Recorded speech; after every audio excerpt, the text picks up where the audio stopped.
उतना महंगा नहीं आता जितना महंगा ये लोग यहाँ पर दे रहे हैं। मिनिस्टर और चीफ मिनिस्टर साहब की इंस्पेक्शन टीमें, किसी का दूर तक पता नहीं है, सब के सब कोरोना में लगे हुए हैं। भाई एक दिन में क्या हो गया, वही स्टॉक है, वही सब कुछ है, मगर हम लोग खुद जो है इसके क्या नाम खौफ खुदा हमारे दिल में नहीं है। कोई इनको पूछने वाला नहीं है, गवर्नमेंट कोई रेट, सरकारी रेट कोई कुछ भी इधर अमल दरामद नहीं है। सब्जी रोज़ों से पहले तो कम ही थे, लेकिन जैसे रमज़ान आए हैं तो बढ़ गए हैं इनके रेट। जो चीज़ 100 में थी वो इन्होंने 150 में कर दिया है, जो 150 में थी वो 200 में कर दी है। अस्सलाम वालेकुम नाज़रीन, आप देख रहे हैं प्रोग्राम एक्सपर्ट्स और मैं हूं दुआ जमील। आज के पैनल का हिस्सा है अयाज खान साहब, लतीफ़ चौधरी साहब, मोहम्मद इलियास साहब, हाफिज़ ताहिर महमूद अशफी साहब, ब्रिगेडियर रिटायर हारिस नवाज साहब और आमिर इलियास राना साहब। सबसे पहले एक्सपर्ट्स के तमाम नाज़रीन को रमज़ान की मुबारकबाद देंगे और हम दुआ गो हैं कि अल्लाह ताला रमज़ानुल मुबारक के बाबरकत महीने के सदके सबको कोरोना वायरस से महफूज रखे। यूँ तो माह रमज़ान में तमाम मुसलमान गरीबों, नादारों और हाजतमंदों की मदद करके नेकियां कमाते हैं, लेकिन मुल्क भर में ग्राम फरोशों ने नेकियां कमाने की बजाय आवाम की जेबें खाली करना शुरू कर दी हैं। हस्बे रिवायत मुनाफिखोर सरगर्म हो चुके हैं, महंगाई आसमान को छू रही है और अशिया खुरोनोश आवाम की पहुंच से दूर हो चुकी हैं। हुकूमतें कोरोना वबा से निपटने के साथ साथ मुनाफाखोरों के खिलाफ बड़े बड़े ऐलानात तो कर रही है, लेकिन अमली तौर पर कुछ नजर नहीं आ रहा। बाजारों में ना रेट लिस्ट है और ना ही चेकिंग का कोई निज़ाम है और ताजरों की जानिब से मनमानी कीमतें वसूल की जा रही हैं। इसी मुनासबत से एक्सपर्ट्स के लिए पहला और बड़ा सवाल है कि हुकूमतें कोरोना में मसरूफ महंगाई कौन कंट्रोल करेगा। अयाज साहब, मैं आपसे आगाज़ करूंगी। जिस तरह से मैंने महंगाई की कुछ सूरत हाल बताई, बाकी आप भी जाहिर है रमज़ान की ख़रीदारी आपने की होगी, आपको अंदाज़ा होगा कि सब्ज़ी और फलों के रेट आसमानों को छू रहे हैं। अब कोरोना की वबा है हमारे यहाँ और जाहिर है गवर्नमेंट बहुत कुछ उस सिलसिले में कर रही है, लेकिन इस महंगाई से निपटने के लिए गवर्नमेंट को क्या करना चाहिए, कौन करेगा ये सब कुछ? देखिए, आप कहती हैं कौन कंट्रोल कर, जब कोरोना की बात होती है हम क्या कहते हैं कि जी अल्लाह ताला रहम करे, तो हम वो भी कहते हैं कि अल्लाह ताला कंट्रोल कर ले, तो महंगाई भी अल्लाह ही कंट्रोल कर लेगा, हमारे पास का रोक तो नहीं है। और ये बिल्कुल अभी वो बच्चा बिल्कुल ठीक कह रहा था कि एक दिन में क्या हो जाता है, रमज़ान शुरू होने से एक दिन पहले तक प्राइसेस नॉर्मल होती हैं। जैसे ही रमज़ान शुरू होता है वो शायद कोई जज्बा हम मुसलमानों में जाग जाता है कि अगर इसमें ज़्यादा मुनाफा ना कमाया तो शायद कोई गुनाह वाली बात है। ये हमें सवाब इसमें मिलता है कि हम ज़्यादा से ज़्यादा मुनाफा कमा लें। और उसके बाद ज़ाहिर है ताजर आपको नज़र आ रहे होते हैं, कराची में भी, लाहौर में भी अक्सर वो प्रेस कॉन्फ्रेंसें करते हुए कि जी हमें कारोबार खोलने दिया जाए। असल रोला ये था क्योंकि उन्हें नज़र आ रहा था कि यही तो सारा इंतज़ार करता है ताजर इस एक महीने में कि इतना एक मुनाफा कमा लेना है कि उसके बाद सारा महीना सारा साल उसे ज़रूरत नहीं है, दुकान ना भी खोले तो फ़र्क नहीं पड़ता, इतना ज़्यादा मुनाफा ये कमा लेते हैं। और इन हालात में जबकि कोरोना जैसी वबा है, लोग मर रहे हैं, पूरी दुनिया में मौतें हो रही हैं और इसमें इतना ज़्यादा मुनाफा, इस बार भी वो नहीं चूके इसमें कि यार चलो इस दफ़ा को खुदा का खौफ कर लें, कुछ रहम उनके दिल में आ जाए कि लोग पहले ही कोरोना की वजह से परेशान हैं, उनको चलें चीज़ें आप महंगी ना दें, सस्ती ना दें, लेकिन उस कीमत पे तो दे दें जो एक दिन पहले मिल रही थी। लेकिन नहीं, हमें चूँकि एक्स्ट्रा ऑर्डिनरी मुनाफा चाहिए और वो सारे साल की कसर हमने निकालनी है और वो शुरू हो गई है। ये कोई कंट्रोल नहीं कर सकेगा। ये जैसे जैसे रमज़ान आगे बढ़ता जाएगा अल्लाह के फजल से ये कीमतें भी बढ़ती जाएंगी।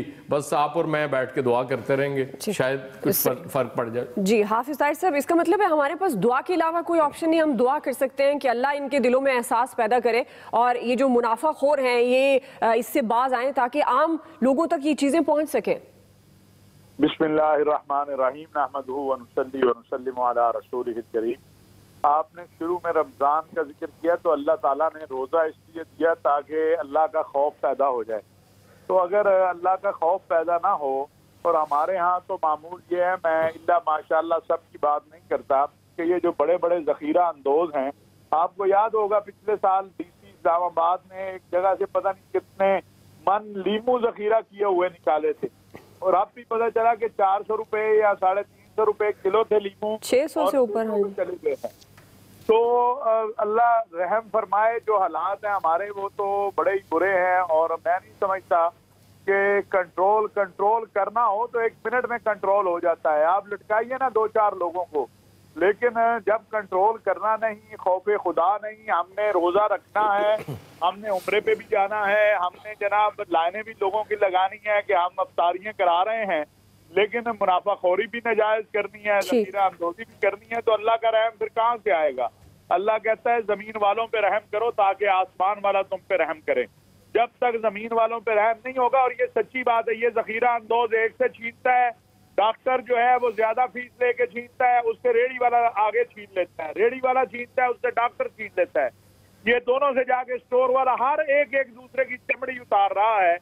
खुदा का खौफ कर लें, रहम कर लें, चलें, जो सुनने वाले हैं वही मुनाफा लो, लेकिन एक हद तक। और फिर हुक्मरानों से भी ये कहना चाहता हूँ कि अगर उमर बिन खत्ताब जो है उनसे सवाल हो सकता है तो आपसे क्यों नहीं होगा? बिल्कुल सर। आप मदीना मुनव्वरा की रियासत बनानी है तो कम अज कम ये तो छोटा सा काम है, मजिस्ट्रेटों को आप इख्तियार अगर दे दें कि जाओ जाके ये जो है रेट जो है बहाल कराओ और कौम उसका जो है मुंतजिर है, तो ये ठीक हो जाएगा।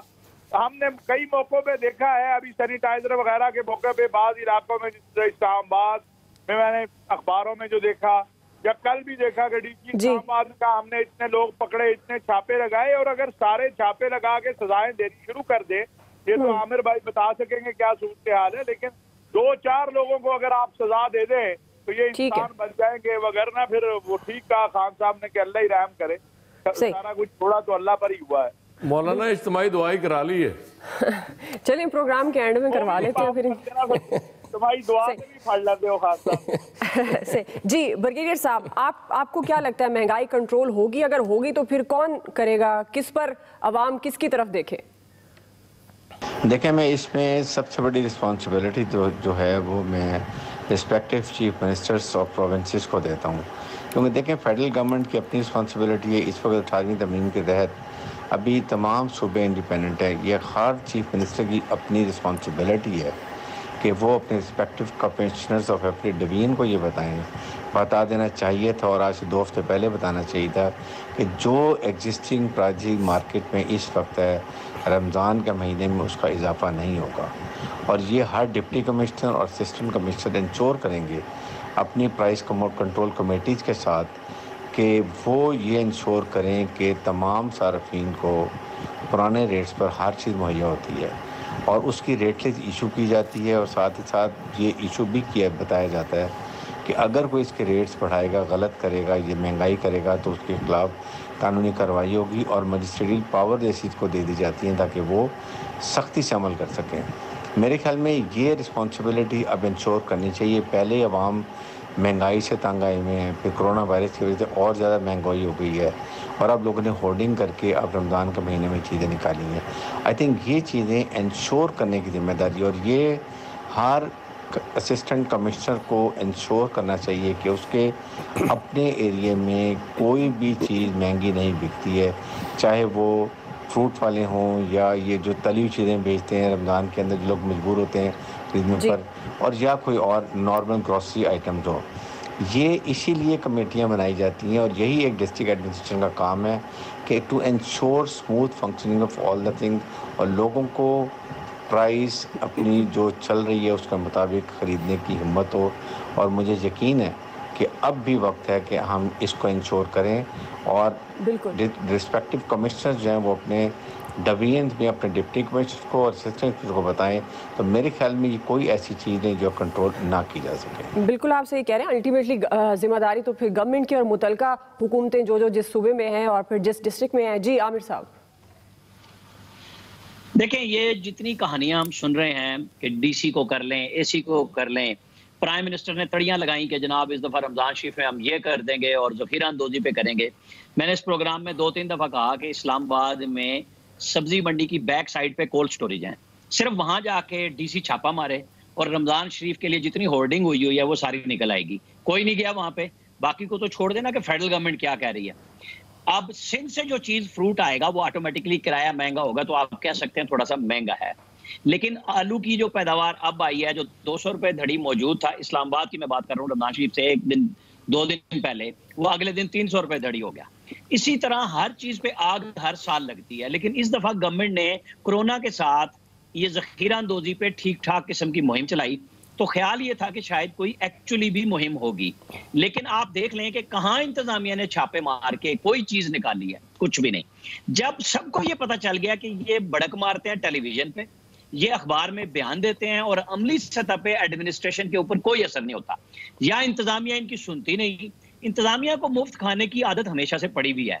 इशू ये है कि जो चीज इस्लामाबाद में पैदा हो रही है, आप अगर सिंध में बैठे हैं, क्या वो सिंध में रहने वाले कराची के लोगों को, सक्खर के, हैदराबाद के, वहां अंदरूने सिंध सस्ती मिल रही हैं चीजें? फिर तो चले कहें कि जी वहां पे भी यही चोर बाजारी है, लाहौर में भी यही मिलेगी, पेशावर में भी यही मिलेगी, कोयटा में भी यही मिलेगी, और हर जगह रोना रोया जाएगा कि जी बिल्कुल हमें तो पीछे से महंगी आई है। किसी ने किसी कोल्ड स्टोरेज को हर जिले में बने हुए हैं, कोई छापा नहीं मारा। जितना इंतजामिया की तरफ से कहा जा रहा था कि हम मौसर अंदाज में स्मगलिंग को भी रोकेंगे, जखीरा अंदोजी को रोकेंगे, रमजान शरीफ में कीमतें नहीं बढ़ने देंगे, बिल्कुल कुछ भी नहीं। ढाक के वही 3 पात, कुछ भी नहीं कर सकी इंतजामिया। और अब भी कोई प्लान नहीं है कि इस रेट के बढ़ाने पे कोई एक्शन होगा। सबको लगा दिया कोरोना के ऊपर हो रहा है, मदद कुछ हो जाए, वरना आप जैसे केसेस हमारे रैपिडली बढ़ रहे हैं। हर तरफ से प्रोजेक्शन यही आई है कि ये 15 दिन बड़े खतरनाक होंगे। अब हमारे केसेस रोजाना ट्रेस भी ज्यादा हो रहे हैं, बढ़ भी ज्यादा रहे हैं।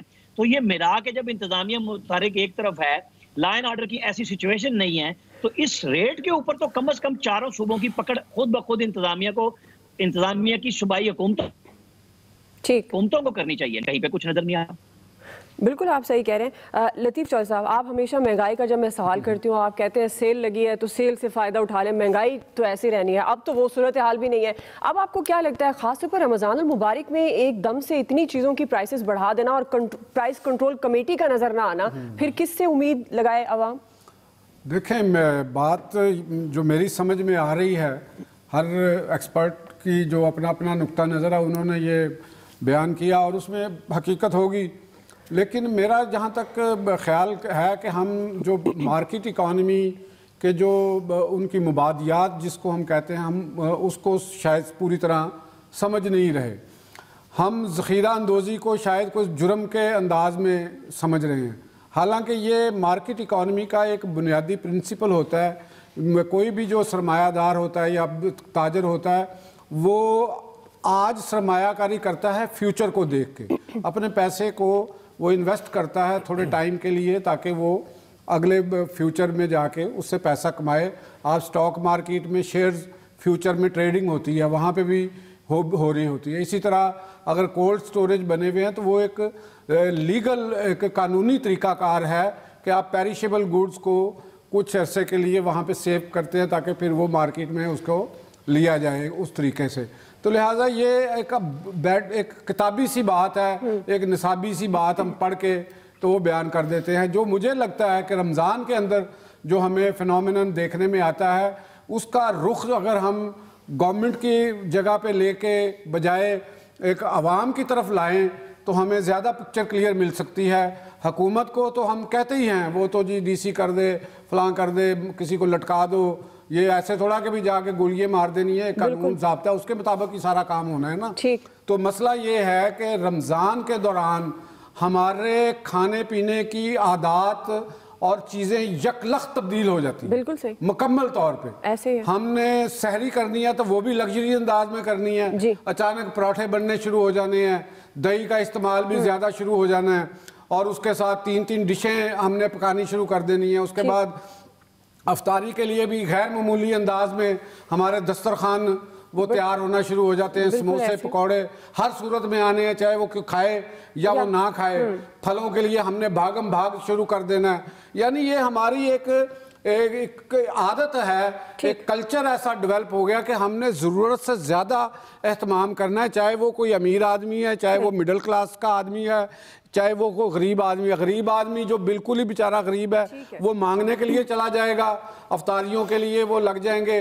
खजूरें अचानक पता चलेगा कि हर बंदा खजूरें ले रहा है कि जी ये हमने हर सूरत खानी है क्योंकि ये सुन्नत रसूल है। उसके बाद दही बड़े और चाट भी हमने लाजमी बनानी है, फ्रूट चाट भी हमने ज्यादा बनानी है, और उसके साथ मशरूबात भी हमने इकट्ठे लेने हैं। तो यही उसका रिजल्ट यही निकलेगा ना कि चीजें सप्लाई एंड डिमांड पे निकलती हैं। तो वो क्या करेगा, आप किसी रेडी वाले को जाके पकड़ के जुर्माने करते रहे तो फल क्यों, वो कितना का प्रॉफिट ले लेगा बेचारा, वो एक दिहाड़ी 1000 रुपया कमा लेगा। यहाँ तो वो अरबों रुपए कमाने वाले जो है, जिनकी रिपोर्टें अब मजीद डिले होगी, उनको कुछ नहीं आप कर सके जो पैक चीजों में है। इन बेचारे सब्जी वालों को और फल वालों का क्या कसूर है इस सारे मामले। हमें अपनी इस्लाह करनी चाहिए जो रोजे रखते हैं। बिल्कुल सही जी। इलियास साहब, देखिए जी, रमज़ान के आने से पहले जो चीज़ों की कीमतें थी, पहले ही गवर्नमेंट से पहले लोग चीख रहे थे कि जी महंगाई है, और महंगाई थी।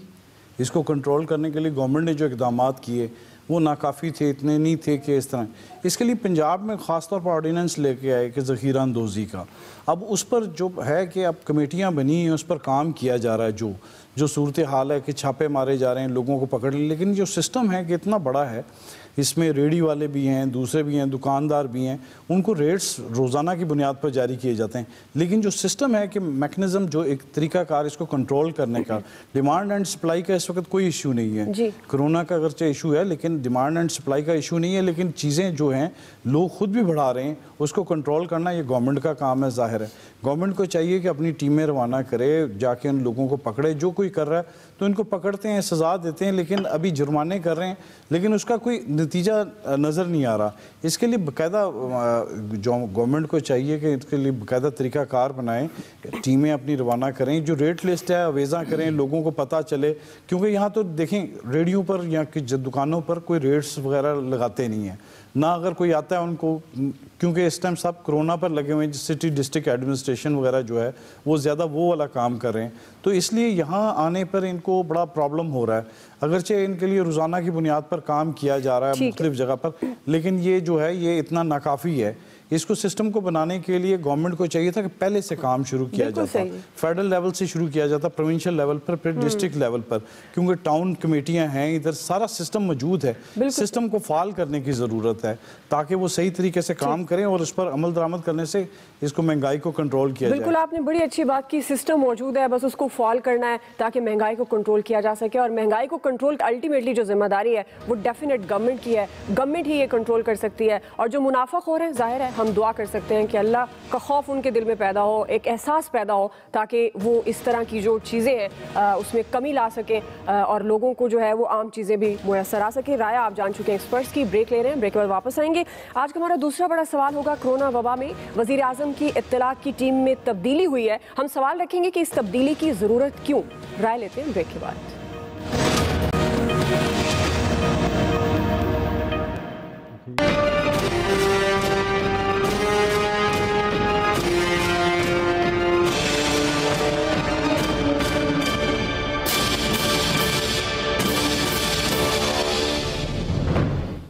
अहम पॉलिटिकल डेवलपमेंट की बात करें तो वफाकी काबीना में गैर मुतवक्के और अहम तब्दीलियां सामने आई हैं। वज़ीर आज़म की मोमिन खुसूसी बराए इत्तलात फिरदौस आशिक अवान साहिबा को उनके ओहदे से हटा दिया गया है और ज़राए के मुताबिक उन पर इख्तियारात का नाजायज़ फ़ायदा उठाने का इल्ज़ाम है। अब वफाकी वज़ीर इत्तलात सेनेट में तहरीक इंसाफ के कायद ऐवान सेनेटर शिबली फराज होंगे। शिबली फराज फवाद चौधरी साहब के बाद दूसरे मुंतखब रुकन पार्लियामेंट हैं जिन्हें ये वजारत दी गई है।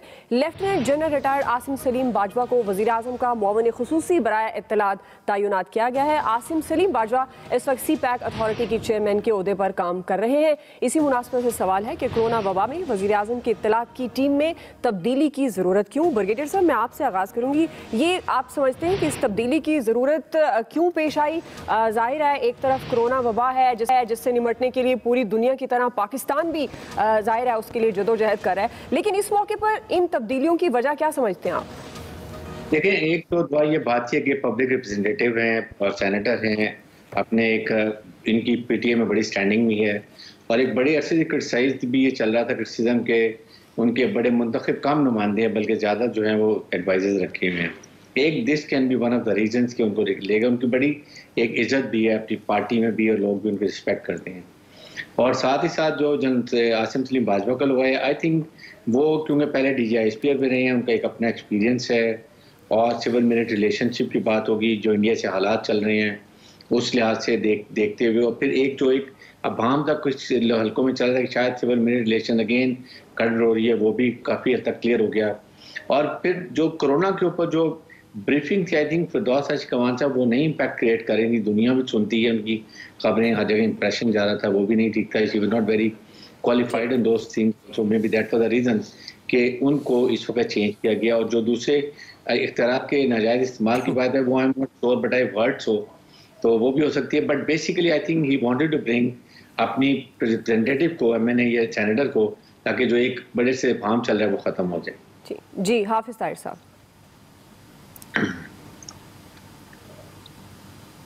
जी हाफिज ताहिर साहब। आमिर साहब, जी आमिर साहब आप मुझे सुन पा रहे हैं? जी मैं तो सुन पा रहा हूँ। मुझे तो आया था कि हाफिज ताहिर अशरफी साहब से जी उन तक मेरी अभी आवाज नहीं जा रही, वो जरा प्रॉब्लम देखते हैं। आपसे मैं पूछ रही हूँ आमिर साहब कि तब्दीली की जरूरत क्यों है इस मौके पर? देखें, ये इस मौके पे तो हम इसलिए कह सकते हैं कि चूंकि आज तब्दीली हुई और मुशीरे मतलब जो वजीर मुमलिकत का ओहदा रख के फिरदौस आशिक अवान साहिबा स्पेशल असिस्टेंट थी, कोई 2 माह से मुसलसल खबरों की जद में थी कि इनको फारिग किया जा रहा है और कभी शहबाज गिल साहब का नाम आ रहा था और उसी वक्त स्टार्ट में शिबली फराज साहब का भी नाम आया था। बहरहाल आसिम सलीम बाजवा साहब का बिल्कुल नया नाम आया, अचानक नाम आया और ये बात क्लियर करती है कि सिविल मिलिट्री रिलेशनशिप को और ज्यादा मजबूत करने के हवाले से फिर उनका एक भरपूर राब्ता रहा है मीडिया के साथ, चाहे वो DGISPR थे, फिर वो कोयटा के सदरन कमांड के कमांडर थे और फिर वो बाद में अब जब CPAC अथॉरिटी के चेयरमैन हुए तब भी राब्ता था। तो एक इस लिहाज से ये होगा, मुझे जो लग रहा है कि स्ट्रेटेजिक जो मीडिया कम्युनिकेशन होगी वो आसिम सलीम बाजवा साहब और पॉलिटिकल बयान जाहिर है शिबली फराज, दोनों सुलझे हुए लोग हैं। शिबली फराज अच्छी बात करते हैं, PTI की अपनी विकेट पे मौजूद होते हैं। फिरदौस आशिक अवान पे इल्जाम हमेशा से यही था कि जाहिर है कि वो मुख्तलिफ पार्टियां तब्दील करती आई हैं, तो वो जिस पार्टी में पहुंचती हैं तो उसमें उस सबसे ज्यादा वफादार होने की कोशिश करती रही, इसलिए वो मुतनाज़ा भी हुई और पार्टी के अंदर भी उनको पहले दिन से कबूल नहीं किया गया था। तो इस तरह उनकी जो रिमूवल हुई है, अपने ओहदे से भी गई, वजारत इत्तलात का जो चार्ज था वो तब भी शायद उनको बहुत इंक्वायरियों का भी सामना करना पड़ेगा आगे चल के, क्योंकि मीडिया हाउसेस के साथ तो उन्होंने ताल्लुकात रखे ही नहीं थे। हाँ, प्राइम मिनिस्टर बहुत खुश थे स्टार्ट में कि देखे जी ना फैमिली है ना कुछ है, सुबह उठ के ट्वीट शुरू करती है और रात गए तक हमें डिफेंड करती है, लेकिन वक्त के साथ साथ प्राइम मिनिस्टर को पता चला कि ये काउंटर प्रोडक्टिव हो रहा है, उनको फायदा नहीं हो रहा, तो इस वजह से फिर आज ये तब्दीली हुई है। जी लतीफ चौधरी साहब, मेरा ख्याल ये है कि बिलाखिर ये होना ही था। मुझे तो बल्कि अफसोस हुआ कि हम एक खुशगवार चेहरा अक्सर देखा करते थे, सेहत से भरपूर, और एहसास होता था कि गवर्नमेंट भी अभी मजबूत है, तो अब वो चेहरा शायद हमें देखने को ना मिले। तो बहरहाल ये मुझे तो ये लगता है कि जैसे इमरान खान साहब की एक स्ट्रेटजी है, 2-4 दिन एक बंदे की तारीफ़ की और उसके बाद उसके बारे में कहना शुरू कर दिया कि ये नाहल है, तो अब भी जो इतलात सामने आ रही हैं कि उन्हें बेज़ाब्तगियों के बिना पे हटाया गया, जब वो बोलेंगी तो फिर पता चलेगा कि बेज़ाब्तगियाँ क्या थी उनकी। बहरहाल एक काबीना के अंदर मुखालफत तो मौजूद थी और वैसे भी हर एक की ये होती है। तो जहाँ तक जनरल आसिम सलीम बाजवा साहब का ताल्लुक़ है, तो मैंने उनकी ब्रीफिंग्स वगैरह मैंने अटेंड की हैं लाहौर में भी, यहाँ पे जब वो DGISPR हुआ करते थे, वो एक बड़े ज़हीन और समझदार इंसान हैं और बड़े काबिल अफसर भी रहे हैं। तो मेरा ख्याल ये है कि वो जो असल इतलात का जो मामलात हैं वो ही उसको देखेंगे, गो उनके आज़ादी रखा गया है, जो सेंसिटिव मामलात हैं वो उन्हीं के पास रहेंगे। तो जो शिबली फराज साहब हैं, वो एक उनके जो वालिद हैं वो मेरे लिए तो बड़े काबिल एहतराम थे और मैं उनके फ़ैन भी बहुत ज़्यादा हूँ, अहमद फराज साहब का। तो अब ये मुझे इल्म नहीं कि क्या जो शिबली फराज साहब हैं वो अहमद फराज साहब के जो पॉलिटिकल नज़रियात थे या जो थे वो उनको फॉलो करते हैं या वो उनको फॉलो नहीं करते। तो अब ये तो उनका वक़्त ही बताएगा। अब अल्लाह करे कि वो अपने इस मनसब में कामयाब रहें और एक अच्छे तरीके से अपनी जिम्मेदारियों को अदा करें। बिल्कुल जी। हाफिज ताहिर साहब, जी ये तब्दीली तो मुतवक्के थी, जैसे अभी आमिर साहब ने कहा, और उसकी एक वजह ये भी है कि ज़्यादा चेहरा भी आप दिखाना चाहें तो फिर उकताहट भी होती है और बेजारी भी होती है। ये कुछ वजूहात में से ये भी है कि हर मिनिस्टर ये कहता था कि हम अपनी बात नहीं कर पाते, हमारी बात ही एडवाइजर साहबा करना चाहती हैं। लेकिन ये दूसरी तब्दीली बहुत अच्छी है। शिबली साहब भी बड़े सुलझे हुए आदमी हैं और जनरल आसिम सलीम बाजवा तो पहले ISPR में उन्होंने एक अच्छा ताल्लुक रखा। अगर कि कुछ लोगों को हो सकता है कोई एतराज़ हो, उनसे अच्छे ताल्लुकात ना हो, लेकिन बासियत मजमूई उन्होंने बहुत अच्छा किरदार अदा किया था मीडिया के साथ ताल्लुकात को बेहतर करने में और बेहतर बनाने में। तो ये दोनों हजरात जो इस वक्त हालात हैं वो यही हैं कि हुकूमत के मीडिया के ये सारे हजरात बड़े बड़े बैठे हैं, हम तो इनसे सीखते हैं कि मीडिया के साथ जो हुकूमत के ताल्लुकात हैं जिस तरह के होने चाहिए, या मीडिया जिस तरह हुकूमत के साथ मिलकर आगे बढ़ना चाहिए, वो नहीं थे। और मेरा ख्याल है इसी पर हमने देखा कि सारी तवज्जो थी कि दिन में कितनी मरतबा टीवी पे आना है, और मुकाबला भी था एक आध मशीर साहिबा का किसी और के साथ अब शुरू हो गया। मेरा ख्याल है अब काफ़ी चीज़ें जो हैं वो बेहतर हो जाएंगी, और मीडिया के हवाले से जो एक इज़्तिराब था वो मेरा ख्याल है ख़त्म हो जाएगा। जी इलियास साहब, देखिए जी, मीडिया की जो स्ट्रेटजी थी कि गवर्नमेंट की तरफ से जो मौक़िफ़ बयान किया जा रहा था, कोरोना के लिए जो काम किया जा रहा है, उनकी टीम में इनका बयान जो करती थी, बताती थी, वो इस तरह उसका असरात सही तरह नहीं आ रहे थे, रिज़ल्ट सही नहीं आ रही थी, गवर्नमेंट देख रही थी। फिर इनके टीम जो थी कि जो पीटीआई में भी इनकी काफ़ी मुखालफत थी, शुरू दिन से ही मुखालफत थी कि उनको नहीं चाहते थे कि बाहर से आई हैं और आके इन पर बैठ गई और इस तरह आके कर रही हैं, बयान दे रही हैं। तो जो खान साहब भी इस बारे में मेरे ख्याल बाद में ज़्यादा खुश नहीं थे जैसे कि सूरत हाल थी। तो एक ऐसा बंदा चाहिए था जो इनको, जो टीम को इनको सही तरह डिफेंड करे। गवर्नमेंट ने इसमें काफ़ी देर सोच विचार की और इसमें बातचीत करने के लिए शिबली फराज को ले आए, वो गैर मुतनाज़ हैं। फिर आसम जो बाजवा साहब को लेके आए हैं। बाजवा साहब का एक माजी में एक रिकॉर्ड है, बड़ा ठीक तरीके से उन्होंने काम किया आर्मी, और उसमें उन्होंने अच्छे बनाए, मीडिया हाउसेस से उनके ताल्लुकात अच्छे थे, और वो एक बड़ी मंजी हुई और सही तरीके से बात करते हैं। तो इस वजह से जो थे, अब गवर्नमेंट समझ रही है कि बेहतर तरीके से जो कोरोना के हवाले से है उसकी ब्रीफिंग जो दी जाती है रोज़ाना की बुनियाद पर, या किसी मौके पर गवर्नमेंट का मौक़िफ़ बयान करना है, तो वो एक अच्छे अंदाज से कर सकेंगे। ठीक जी, अयाज खान साहब, ये बड़ी क्वालिटी क्रिकेट में हम देखा करते थे कि जब कोई कप्तान बनाना होता था, क्राइसिस पैदा होता था, तो एक ऐसे प्लेयर को कप्तान बना दिया जाता था जो घर बैठा होता था। बिल्कुल उसी तरह फिरदौस आशिक अवान साहबा को घर से उठा के लाए, कप्तान बनाया उस टीम का, और उसके बाद फिर सीधा घर भिजवा दिया। ये भी कम देखने में आया कि डी नोटिफाई किया हो। बेसिकली ये जो अब कॉम्बिनेशन बना है, एक तो ज़ाहिर है Shibli Faraz face of PTI जो बड़ा ज़रूरी था। फवाद चौधरी साहब को जब रिप्लेस किया गया फिरदौस आशिक अवान साहबा ने किया, तो मुझे याद आया वो दौर जब कमर ज़मान कायरा साहब को इन्होंने रिप्लेस किया था, और कमर ज़मान कायरा बेहतरीन मीडिया से ताल्लुकात के हवाले से उनका ज़ुबान व बयान, आज भी वो बहुत कम सियासतदान इस तरह से दलील से और बड़े सुकून से बात करते हैं जैसे कमर ज़मान कायरा करते हैं। उस वक्त उनके साथ ज़्यादती हुई थी। अब अलबत्ता एक तो एक फेस अपना, दूसरा आसिम सलीम बाजवा। आज ISPR की जो शक्ल नज़र आती है आपको, ये सारा क्रेडिट आसिम सलीम बाजवा को जाता है, क्योंकि ये इन्होंने बनाया इतना प्रोएक्टिव। ISPR इस तरह की नहीं देखी थी हमने उससे पहले, और यहाँ तक ले आए ISPR को कि इंडिया में भी मिसालें दी जाने लगी, इंडियंस ने, उनके जर्नलों ने, कि उसको देखो ISPR को।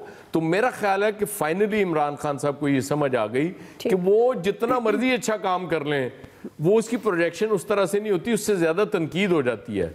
तो मेरा ख्याल है ये एक कॉम्बिनेशन इस हवाले से शायद ज़बरदस्त खेल जाए और इस गवर्नमेंट का इमेज बेहतर हो जाए। और जो आमिर कह रहे थे कि मीडिया के साथ ताल्लुकात, वो भी बड़े ज़रूरी हैं कि उनको बेहतर करना, तो शायद ये टीम उसमें बड़ा अच्छा रोल प्ले करेगी। ठीक है जी, शायद ये टीम अच्छा करेगी पैदा उस सूरत में जब प्रोजेक्शन की ज़रूरत होती है। गवर्नमेंट को बहरहाल ये आने वाला वक्त ही बताएगा टीम में तब्दीली की ज़रूरत क्यों पेश आएगी, आपने जान लिया एक्सपर्ट से। अभी एक ब्रेक लेते हैं, ब्रेक के बाद वापस आएंगे। बिलावल भुट्टो जरदारी साहब ने कुछ तहफ़्फ़ुज़ात का इजहार किया है वफाक से। हम सवाल रखेंगे बिलावल भुट्टो के कोरोना से मुतल्लिक वफाक पर इल्ज़ामात कितने जायज़ हैं, राय लेते हैं ब्रेक के बाद। मुल्क भर में कोरोना के केसेस मुसलसल बढ़ते जा रहे हैं और सियासतदान एक दूसरे पर इल्ज़ामात लगाने में मसरूफ़ हैं। बिलावल भुट्टो जरदारी साहब ने वफाक और वज़ीर आज़म पर यह इल्ज़ाम लगाया है कि कोरोना पर मिलकर काम करने की बजाय सिंध के बेहतर काम को भी सबूताज करने की कोशिश की जा रही है। अयाज खान साहब, मैं आपसे आगाज़ करूँगी। सवाल ये है, जो बिलावल भुट्टो जरदारी साहब का जिक्र करें, आपके ख्याल में बिलावल भुट्टो के कोरोना से मुतल्लिक वफाक पर इल्ज़ामात कितने जायज़ हैं? पहले दिन से कह रहे हैं कि इस पर कंसेंसस नहीं बनाया गया उस तरह से। अब जब भी बात होती है फेडरल गवर्नमेंट की, उनके किसी वजीर की, प्राइम मिनिस्टर सब खुद भी बात करते हैं, तो मुझे लगता है कि इस मुल्क का सबसे बड़ा मसला इस वक्त 18वीं तरमीम है, बाकी कोई इतना बड़ा मसला नहीं है। अब रोला ये है कि आपका काम था कि वहाँ मरकज़ में बैठ के एक लाहमल बनाते, और आप कहते हैं कि ये ज़ाहिर है इनको भी एतमाद में आप ले रहे होते हैं, और वहाँ से चीज़ें नीचे तक जाती कि ये फैसले हैं। हाँ, फिर ये कैसे हो सकता है अगर कोई सूबा नहीं मानता 18वीं तरमीम के बावजूद, फिर आप उसको कहते हैं कि ऐसी की तैसी, ये इस मुल्क के लोगों को हमने बचाना है। लेकिन यहाँ तो मामला ही उल्टा हुआ, सिर्फ इल्ज़ामात एक दूसरे पे लगाने के लिए वो कुछ लूज एंड्स छोड़ दिए जाते हैं ताकि पकड़ाई ना दे। ठीक जी, हाफिज ताहिर साहब जी, इज्तिमाइयत जो है ना, एक ऐसा मरहला है, मुझे लगता है कि हम दिन ब दिन बजाय संजीदा होने के हम इस पर गैर संजीदगी इख्तियार करते चले जा रहे हैं। और जो दुनिया हमें कह रही है हमें वो समझ नहीं आ रही, या हम चाहते हैं कि ठीक है जो हो रहा है हो जाए। अगर आप अपने बाजार, सड़कें, रोड देखें तो जो वहाँ पर हालत है, क्या यहाँ कोई एहसास है कि यहाँ इतनी बड़ी वबा आई हुई है? मुझे तो नहीं लगता कि किसी को एहसास हो कि इतनी बड़ी वबा आई हुई है और इससे कितना नुकसान हो जाएगा, कितने लोग खुदा न खास्ता इससे मुतासिर होंगे और क्या होगा। तो गैर संजीदगी है, इसलिए ठीक है, दिन ब दिन वो बढ़ रही है। और अगर खुदा न खास्ता यही सूरत हाल रही और कौमी क़यादत ने मिलकर ना सोचा तो हम किसी बड़े हादसे से खुदा न खास्ता दो चार ना हो जाए। जी आमिर साहब। देखिए, बात ये है कि प्राइम मिनिस्टर से इस कोरोना की वबा के दौरान को 3 दफ़ा बराह रास्त सवाल हुआ कि हिज़्ब इख्तिलाफ के साथ आप क्यों नहीं बैठते, और चौथी दफ़ा जो सवाल हुआ वो हुआ जो टेलीथॉन ट्रांसमिशन थी, हर दफ़ा उनका जवाब ज़ीरो में आया। तो जब तक यहाँ से ये काम नहीं शुरू होगा कि हम आंगी हमें सूबों के साथ पैदा करनी है, तो आप ये बात भूल जाएं कि ये इल्ज़ामबाजी और इल्ज़ाम तराशी ख़त्म हो जाएगी। न सिंध हटेगा पीछे और मरकज़ हट नहीं रहा पीछे, क्योंकि वो बेशक वीडियो कॉन्फ्रेंस कर ले, वो तो होती है एक सरकारी मीटिंग, लेकिन जो आपको पब्लिक पोस्टर बनाना होता है कि हाँ हम इस वबा के दिनों में, इस मुश्किल सूरत हाल में आम आदमी के लिए, ताजिर के लिए, बिजनेसमैन के लिए हम संजीदा हैं और हम मिल के काम कर रहे हैं, तो वो बिल्कुल नहीं है। संजीदगी का बिल्कुल कोई मौका आने नहीं देते। सिंध अपनी बात कर रहा है, सिंध लीड भी कर रहा था, सबसे पहले लेके भी आया लॉकडाउन को और बाद में सब आए, लेकिन अगर उसी को हम आंगी की बुनियाद बना लिया जाता और अब भी बना लिया जाए तो कोई बुरी बात नहीं होगी कि हम एक ऐसे सिस्टम की तरफ चले जाएं जहां हम आंगी कम से कम कोरोना के से वबा से निमटने के लिए पैदा हो जाए। अभी तो कोरोना और डेंगू भी शुरू हो गया है, तो खुदा का वास्ता है गवर्नमेंट के लिए कि अब भी होश के नाखून लें, सारी इंतजामिया को भी ठीक करें और सूबाई हुकूमतों के साथ मामलात को भी ठीक करें। ठीक है जी, ब्रिगेडियर साहब। देखें, सबसे अहम बात थी कोरोना जब स्टार्ट हुआ था कि एक यूनिटी हार्मनी फेडरल गवर्नमेंट और उसके बाद जो है आपके प्रोविंशियल गवर्नमेंट के दरमियान होनी चाहिए थी, जो बिल्कुल नजर नहीं आई, और जिसकी वजह से काफ़ी इसमें तातुल भी आया, एलिगेशन काउंटर एलिगेशन भी हुए। इस वक्त फेडरेशन को चाहिए था, फेडरल गवर्नमेंट को चाहिए था कि वो 3 सूबों में आपकी हुकूमत है, तो आपको यहाँ पर भी हर हालत में इनसे अच्छे तरीके से चलते, इनकी बात भी सुनते और फिर ताकि इनका भी कॉन्फिडेंस डेवलप होता और वो आपसे अंडरस्टैंडिंग में चलते। एक तो जिसकी वजह से ये काफ़ी प्रॉब्लम हुई है और वो चल भी रही है। अब प्राइम मिनिस्टर को अभी भी चाहिए मेरे ख्याल में एक पोलिटिकल पार्टी की ज़रूर कॉन्फ्रेंस कर लें। There is no harm, divergence of views होंगे, doesn't matter, you have to sit and show that we are all together to fight against corona virus। जैसे पेशावर में एक इंसिडेंट हुआ था तो सब पार्टीज ने इकट्ठे होकर दफे का फैसला किया था। एक दुनिया को भी मैसेज है तमाम पाकिस्तान में you are fighting as a nation, और ऐसी क्राइसिस में हमेशा you fight as a nation. जी इलियास साहब। बिल्कुल जी, इसमें शुरू से ही कहते रहे हम लोग के तमाम को हर एक को एक पेज पर आना पड़ेगा और आके मुश्तरका तौर पर जो फैसले करेंगे। प्राइम मिनिस्टर को चाहिए था कि तमाम जो हिज़्ब इख्तिलाफ के लोग हैं, पार्टियां हैं, उनको सबको बुलाते और मिल के चलते, लेकिन यहाँ उल्टा है कि एक दूसरे पर तनकीद कर रहे हैं, एक दूसरे पर बजाय कि लोगों को उनसे हमदर्दियाँ करनी चाहिए, लोगों को मसाइल से बचाने के लिए जो पॉलिसियाँ लानी चाहिए और तमाम सूबों में एक साथ काम होना चाहिए। लेकिन यहाँ है हर सूबा अपनी मर्ज़ी से कर रहा है, तो इस सूरत हाल में देखें बेहतरी नहीं आ रही। ठीक जी, लतीफ़ चौधरी साहब। मेरा ख्याल ये है कि बिलावल साहब ने जो बात की है वो मुझे दुरुस्त लगती है। इसमें ज़्यादा जो है वो वफाक का कसूर है। और देखें, जब लॉकडाउन को ही हम देख लें, पहले सिंध में किया गया, उन्होंने अच्छा लॉकडाउन किया, पंजाब में सूरत हाल वैसी नहीं थी। वज़ीर आज़म साहब के जो अपने ख्यालात थे वो भी लॉकडाउन के कोई हक़ में नहीं थे। फिर अचानक जो 3 फेडरल वज़रा थे, 2 उन्होंने उनके ख़िलाफ़ बयानबाजी शुरू कर दी। पाकिस्तान के अंदर जो हम एक्सपर्ट भी ये बात कर रहे हैं कि एक पेज पे हों, एक पेज पे होने की कोई ज़रूरत नहीं है। आप अकॉर्डिंग टू कॉन्स्टिट्यूशन चलें। अगर जहाँ सूबाई खुद मुख्तारी है उस खुद मुख्तारी को तस्लीम करें। और उसके मुताबिक काम करने दें। पाकिस्तान की जो प्रॉब्लम ये रही है कि हमने कभी भी सूबों को तस्लीम नहीं किया मेंटली।